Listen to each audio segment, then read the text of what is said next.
Donc je fais un rapide tour de table. Jacques Pélissard, qui est à ma gauche.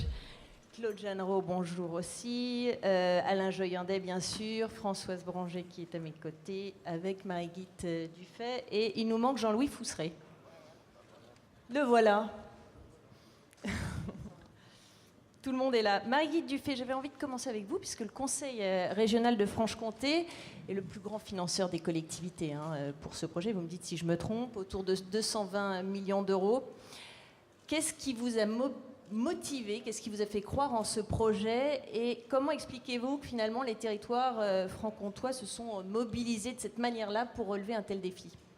Alors d'abord, je pourrais vous dire que la Franche-Comté naturellement croit en TGV parce que le TGV c'est son bébé. Le TGV il est conçu et fabriqué dans les usines qui sont le symbole de l'excellence industrielle de la Franche-Comté, Alstom Ornans et Alstom Belfort. Par ailleurs, le Rhin-Rhône c'est un grand projet européen prioritaire et du coup il ancre la Franche-Comté dans un réseau d'échanges européens. Et depuis 25 ans, nous avons Jean-Pierre Chevènement qui a porté cette vision de la Franche-Comté arrimée au territoire européen grâce au TGV. Donc forcément, nous avons été boostés pour cela. Et puis ensuite, les collectivités se sont massivement organisées, mobilisées, effectivement, avec l'appui d'une association fondée par Jean-Pierre Chevènement, Trans-Europe TGV, qui a joué un rôle de lobbying avec toutes les collectivités qui sont sur le parcours du Rhin-Rhône, de Francfort à Barcelone. Donc c'est une mobilisation d'envergure. Pour revenir à la Franche-Comté représente près de la moitié du financement de toutes les collectivités, Alsace, Bourgogne et Franche-Comté, parce que le président Forny, qui a eu la responsabilité du bouclage financier de l'opération, a vraiment voulu qu'on aille très vite et a fait en sorte que la Franche-Comté prenne une longueur d'avance en matière de financement. Puis ensuite, nous avons procédé à la mobilisation de tous les acteurs économiques. Depuis des années, il y a des clubs TGV, des rencontres qui permettent aux acteurs socio-économiques du territoire de petit à petit intégrer cette nouvelle donne dans leur plan d'action. Et puis tout récemment, nous avons lancé une campagne qui va se concrétiser maintenant, à partir de la fin de l'année, pour les mois qui suivent, une campagne qui rassemble, une campagne de communication qui rassemble la région et les agglomérations, Dole, Besançon, Montbéliard et Belfort, plus le Jura suisse, pour dire à l'extérieur, voilà, le TGV vous permet de venir facilement en Franche-Comté, venez-y, venez y travailler, venez y investir, venez la découvrir, parce que c'est une région très originale. Et je terminerai sur l'originalité avec la navette ferrée qui va relier les deux gares de Besançon-Viotte et de Besançon-Franche-Comté, et que nous avons fortement voulu pour intégrer le TGV dans le réseau des TER, parce que je crois que c'est une condition du succès des TGV que cette intégration au réseau TER, Madame la Ministre. Madame la Ministre, on peut peut-être en parler, en profiter pour parler du partenariat public-privé sur cette opération, sur ce projet, qui est une vraie innovation à la française. Oui, c'est la façon maintenant, de plus en plus, dont on construit nos infrastructures, faire appel aux compétences et à l'accompagnement du privé tout au long du projet pour porter plus loin nos infrastructures dans un partenariat qui n'enlève rien à l'État et aux collectivités, parce qu'elles gardent bien la main sur le projet. C'est un projet qui a une dimension d'intérêt général, une dimension d'aménagement du territoire, une dimension économique. C'est un projet qui n'est pas avant tout un projet d'entreprise privée, mais on propose aux entreprises privées, en fait, en gros, on tire d'elles en quelque sorte le meilleur, tout en gardant bien l'esprit service public du projet. Jean-Louis Fousseret, vous êtes le maire de Besançon et président du Grand Besançon, dont l'objectif c'est d'agir sur un territoire cohérent, c'est-à-dire au-delà des limites géographiques, on va dire, des communes, mais plutôt d'agir sur le quotidien des gens. Donc cette gare, j'imagine, est pour vous l'illustration parfaite de ce pourquoi vous travaillez au quotidien. Comment est-ce que vous avez géré les problèmes de mobilité, repenser tout ce système ? Oui, pour nous, c'est important. Besançon, c'est la capitale de la Franche-Comté. Et la présidente de région veut le dire. Besançon et la Franche-Comté, l'ensemble de la Franche-Comté va être intégré maintenant dans l'Europe de la grande vitesse. Ça, c'est quelque chose de capital pour nous. Cette région a souvent souffert, effectivement, un peu de son enclavement. Nous sommes maintenant ouverts du nord au sud, Francfort, Zurich, Strasbourg, et le sud de la France. Et puis, l'autre intérêt, alors là, c'est plus le maire de Besançon qui parle, il y a un système original, un système à 2 gares que beaucoup nous envient, c'est-à-dire que la capitale régionale, cette force économique, culturelle, intellectuelle, est reliée maintenant au réseau à grande vitesse, et cela, c'est capital. Alors, l'intérêt pour nous, quel est-il ? L'intérêt, c'est qu'effectivement, ça va être un accélérateur de développement économique, bien sûr. Cette zone, qui est une zone fragile, nous l'avons vu, mais on a réussi à intégrer une gare, et Madame la Ministre sera certainement sensible à tous les efforts qui ont été faits. Il faut que demain, on nous autorise à installer ici de l'activité économique. Développement universitaire, nous parlons beaucoup actuellement d'un rapprochement entre l'université de Bourgogne et celle de Franche-Comté. Nous serons à 20 minutes de Dijon. Dijon sera à 20 minutes de Besançon. Dans le domaine de la santé, nous avons un centre hospitalier régional universitaire qui doit irriguer toute la région, qui doit irriguer l'Auce-Saunier, Belfort, Montbéliard, Vesoul. Et puis, l'intérêt touristique. Maintenant, on fonctionne en réseau. On ne va pas venir uniquement pour voir le musée des Beaux-Arts et d'Archéologie de Besançon, même si c'est Magnifique. magnifique, un des plus beaux de France. Mais simplement, dans cette capitale régionale qui est inscrite au patrimoine mondial de l'UNESCO, on pourra par exemple aller voir, depuis ici, aller voir la magnifique citadelle Vauban chez mon ami Jean-Pierre Chevènement. Donc tout cela, il y a toute une cohérence qui est mise en place. Et puis même un intérêt aussi résidentiel. Car de plus en plus, la présidente de la région l'a dit, il y a dans cette région, qui est une belle région, il y a une qualité de vie, Madame la Ministre, extraordinaire. Et on peut envisager même, ça se fait de plus en plus, qu'on pourra venir travailler ici, y vivre, et quand il faut monter à la capitale ou aller se déplacer en Europe, on pourra le faire facilement depuis ici, dans cette capitale de la précision, des nanotechnologies, des microtechniques, sous cette magnifique pendule, qui est une réalisation byzantine faite par des entreprises franc-comtoises et qui sera très certainement, grâce à Philippe Lebru, inscrit prochainement au Guinness des records. Voilà, cette gare qui va accueillir quand même 1 million de passagers par an. Alors, Même chose d'ailleurs à Belfort-Montbéliard. C'est énorme, tout en respectant l'environnement. Et puis cette gare, vous l'avez vu, elle est belle. Elle est Très agréable. Et elle montre d'ailleurs qu'on peut faire des bâtiments qui sont respectueux de l'environnement, qui s'intègrent bien dans le paysage et qui sont fonctionnels et agréables à vivre et à utiliser. Merci. Claude Jeannereau, vous êtes sénateur et président du Conseil général du Doubs, donc c'est un petit peu vous qui êtes responsable, on va dire, des routes, de faciliter cette mobilité. Est-ce que vous pouvez nous en dire un petit mot? Quelles ont été les difficultés que vous avez rencontrées? Et maintenant, est-ce que vous êtes satisfait du résultat? Simplement, dans le prolongement des interventions précédentes, permettez-moi de souligner le fait que le département du Doubs ne s'est pas contenté de faire les routes d'accès à la gare, même si c'est une question importante.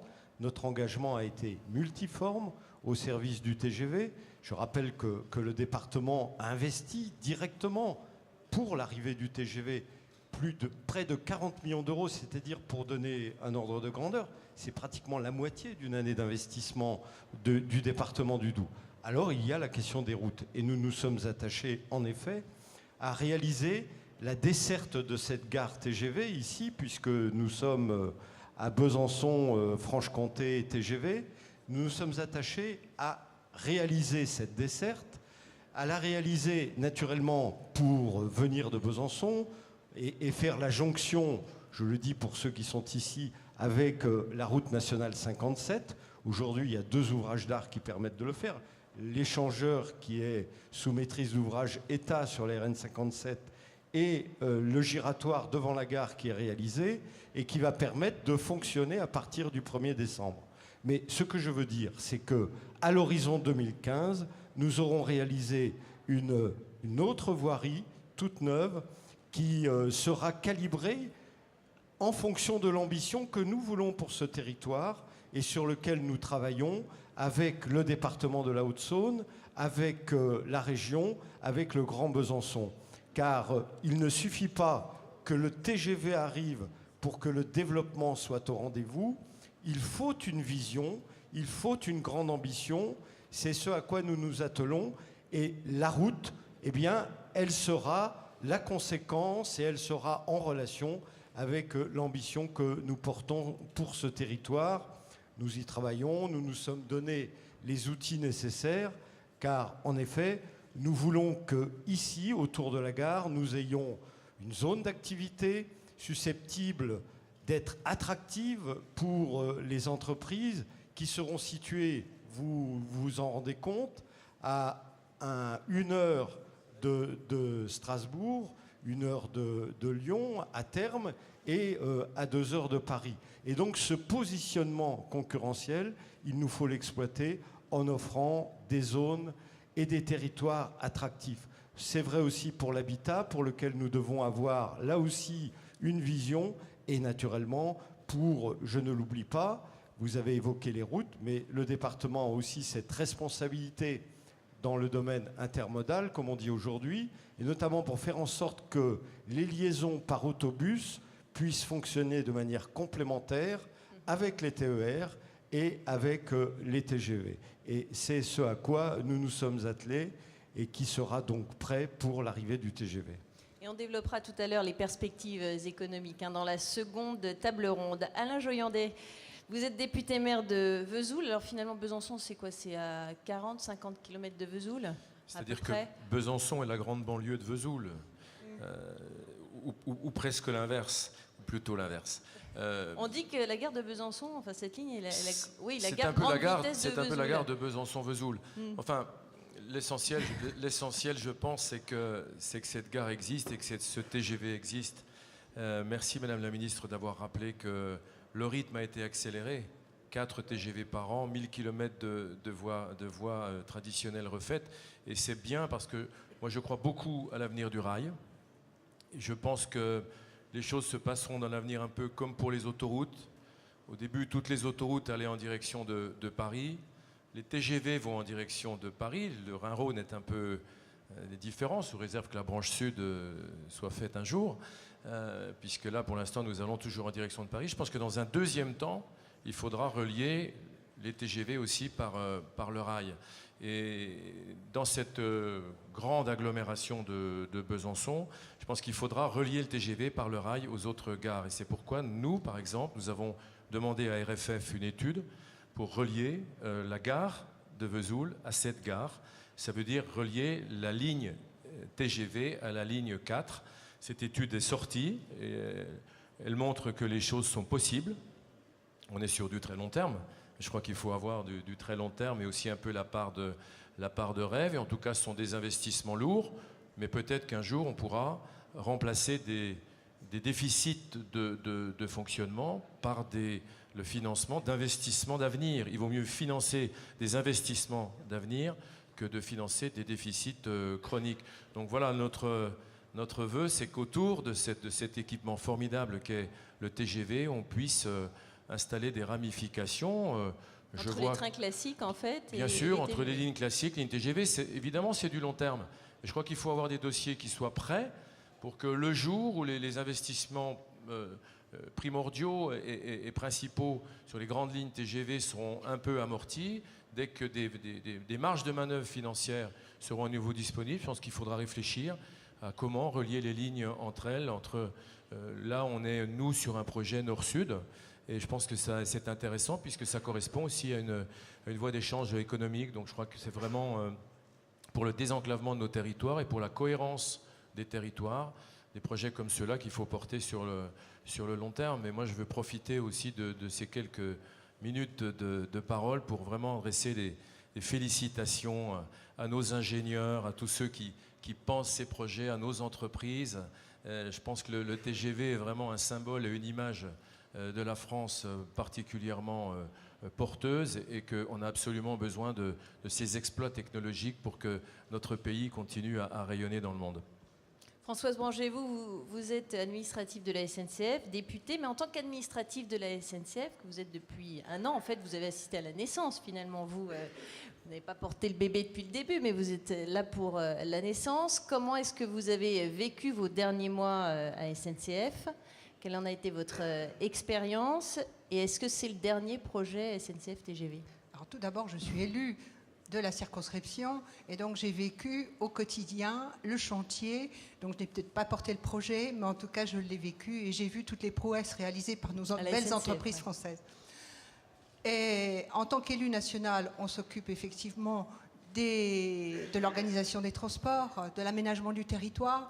Mais quand je suis passée au conseil d'administration de la SNCF, eh bien, j'ai trouvé une autre dimension, une très belle entreprise avec son fonctionnement, ses stratégies, ses financements et ses contraintes, mais également beaucoup d'hommes et de femmes, plus de 150 000 personnes qui portent une grande fierté d'appartenir à l'entreprise et également leur savoir-faire. Et comme eux, j'ai développé un sentiment d'appartenance, tout simplement. C'est plutôt positif, ça, comme discours. Jacques Pélissard, vous êtes le président de l'Association des maires de France. Si vous êtes là aujourd'hui, c'est parce qu'on s'aperçoit en fait que ce projet de ligne grande vitesse Rhin-Rhône a été vraiment une association des collectivités, des municipalités, etc. Quels enseignements, vous, en tant que président de l'AMF, vous pouvez en tirer ? J'en tire deux enseignements. D'abord, le premier, c'est qu'un projet de cette importance-là, vital pour l'aménagement de notre territoire, pour le transport européen, implique un partenariat fort entre l'État, la SNCF, Réseau Ferré de France et les collectivités. Les collectivités territoriales, ici, sur ce projet, ont financé, je crois, 28% du montant total, donc apport financier important. Apport financier en termes d'accompagnement dans la desserte avec ce qu'a fait le Conseil général, ce que font les villes. Et puis, il y a également complémentarité sur les actions qu'on mène ensuite dans les gares. Il y a une démarche intéressante qui me paraît capitale pour les villes. C'est pour Besançon comme pour Vesoul, le fait d'être proche de cette gare, interconnexion, intermodalité, complémentarité, lieu d'échange, lieu de vie. Et sur ce registre d'ailleurs, vous le savez peut-être, on a entre la SNCF, Gares et Connexions, Réseau Ferré de France et l'Association des maires de France mis en place un groupe de travail, Jean-Louis Fousserin y participe, pour précisément animer ces échanges, faire vivre ce partenariat, faire vivre cette complémentarité. Donc vraiment, je crois que cet exemple de la première branche donc, du TGV Rhin-Rhône, je pense que par la suite il y aura une branche sud, permet effectivement de donner un bon exemple du partenariat entre collectivités, État et SNCF, Réseau Ferré de France, mais aussi la complémentarité. Puis deuxième point, mais donc Alain Girondel l'a évoqué, c'est la nécessaire complémentarité aussi entre les lignes TGV et puis le réseau secondaire. Il faut des lignes de rabattement, il faut des correspondances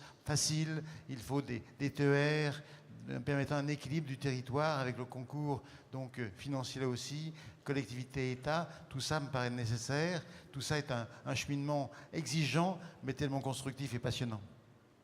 Madame la ministre, une dernière question. Quand on est dans un endroit magique comme celui-ci, complètement ouvert vers l'extérieur, finalement, c'est un petit peu les images qu'on avait quand on était petit de la gare du futur. Il se trouve qu'on y est, dans cette gare du futur. Vous diriez que le train a aujourd'hui de beaux jours devant lui ? Ah mais moi je crois au train comme mode de transport, mais plus presque au train, je crois à la gare comme lieu de vie. C'est-à-dire que je pense qu'on est en train de sortir d'un système qui a existé et qui existe encore dans certains endroits aujourd'hui, de la gare remplie de courants d'air dans laquelle du coup on est soi-même un courant d'air parce qu'on n'a pas envie de rester, vers une nouvelle approche de la gare comme d'abord lieu d'intermodalité, du bus à haut niveau de service, du tramway dans certains endroits, le TGV qui arrive de l'autre côté, donc un lieu où s'organise l'intermodalité et un lieu qui est aussi un lieu de vie, un lieu de sociabilité. En fait, pour moi, le train, la gare, c'est le transport civilisé et d'une civilisation qui est celle du développement durable.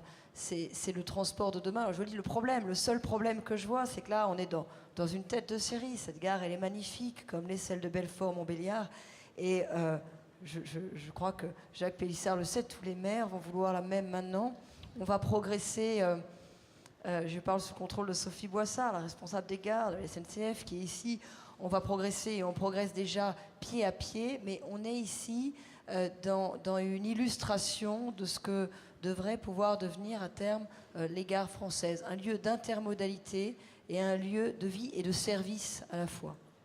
Merci Madame la Ministre. Je sais que vous allez nous quitter parce que vous avez d'autres obligations, mais on va faire une deuxième table ronde sur les répercussions économiques. Merci à tous.